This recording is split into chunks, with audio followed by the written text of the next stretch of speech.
Monsieur le président, madame la ministre, mes chers collègues, le temps des dictateurs est revenu. Les démocraties, au terme d'une lutte implacable, avaient vaincu au XXe siècle les deux totalitarismes aux dizaines de millions de morts. Certains les croyaient disparus à jamais. Sous nos yeux, l'internationale des tyrans se reforme. Le boucher de Moscou, le génocidaire des Ouïghours en Chine, le docteur Folamour de Corée du Nord, le massacreur de femmes de Téhéran et quelques autres se sont regroupés. Leur seul but, se venger, abattre l'Occident, mettre à bas la liberté et d'abord celle des femmes. Le pire est que, comme au siècle précédent, ils ont des alliés dans nos propres pays.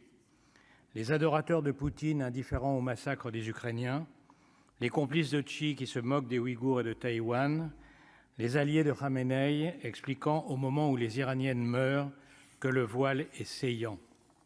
En un mot, les populistes de tous bords qui partagent une idée fixe avec les despotes, la haine de la démocratie.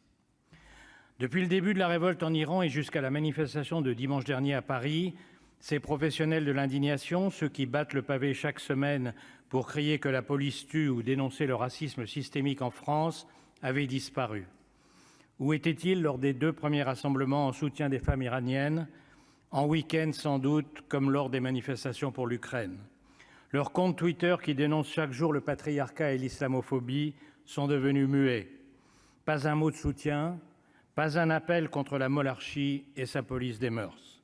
Pendant qu'à Téhéran, les femmes meurent sous les coups et les balles, ils préfèrent dénoncer le virilisme du barbecue, faire l'éloge d'un gifleur ou juger les harceleurs dans des comités de transparence qui sont l'oxymore le plus grotesque inventé depuis la dictature du prolétariat. Quelques-uns d'entre eux ont réapparu dimanche dernier lors du rassemblement Place de la République à Paris. Les Iraniens et les Iraniennes présents leur ont donné une grande leçon de laïcité. En signifiant à Madame Rousseau qu'elle n'était pas la bienvenue, ils ont rendu clair pour tout le monde cette évidence: on ne peut en même temps être pour le voile à Paris et défendre celles qui brûlent leur voile à Téhéran. En sifflant Madame Manon Aubry, ils ont signifié qu'un parti ne peut en 2019 marcher avec les islamistes et en 2022 soutenir les victimes de la République islamiste.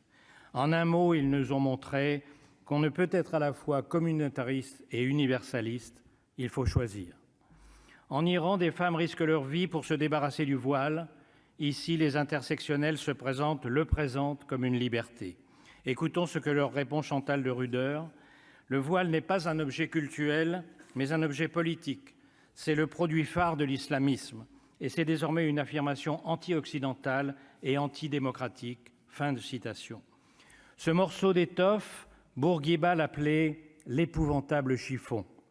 Aux naïfs qui croient que se voiler est un choix, aux décoloniaux qui n'ont jamais lu un livre d'histoire, il faut rappeler que la lutte contre le voile n'est pas une oppression néocoloniale, mais que les grands dirigeants musulmans qui avaient compris que la soumission de la femme était l'une des causes principales du déclin de leur pays l'ont tous combattu. Atatürk, le premier qui l'a interdit dans les années 20 en Turquie, Reza Shah dans les années 30 en Iran, Bourguiba plus tard en Tunisie. Nasser en Égypte s'en moquait publiquement devant le grand mufti d'Al-Azhar. Ce combat qu'ils avaient gagné a été perdu depuis la révolution islamique de 1979. Les femmes iraniennes reprennent aujourd'hui ce flambeau contre les mollahs, les ayatollahs, les dictateurs, les talibans et leur police des mœurs. C'est un coup de poignard dans le dos de ces combattantes qu'enfoncent certaines néo-féministes en condamnant toute critique du voile au prétexte de ne pas nourrir l'islamophobie. Un coup de poignard dans le dos lorsque Sandrine Rousseau déclare que le voile peut être un embellissement, ou que Rokhaya Diallo ose affirmer que la liberté peut être aussi dans le hijab. Combien faudra-t-il de morts à Téhéran pour que l'héroïsme des Iraniennes les force à ouvrir les yeux et les oreilles, pour qu'elles cessent de danser le moonwalk de Michael Jackson en faisant semblant de faire avancer la cause des femmes tout en la faisant reculer? Le 21e siècle s'annonce aussi dangereux que le précédent. Il est temps de s'en rendre compte. Ceux qui croient que nous ne sommes pas en guerre ou qui, pour se rassurer, se forcent à le croire, font une erreur tragique, car les dictateurs et les ayatollahs, eux, savent qu'ils sont en guerre contre nous. Puissent les admirables femmes iraniennes les héroïques soldats ukrainiens et les courageux dissidents chinois nous convaincre de nous rallier à leur cri « Liberté ». Je vous remercie. Merci, cher collègue. Et la parole est à maintenant à Madame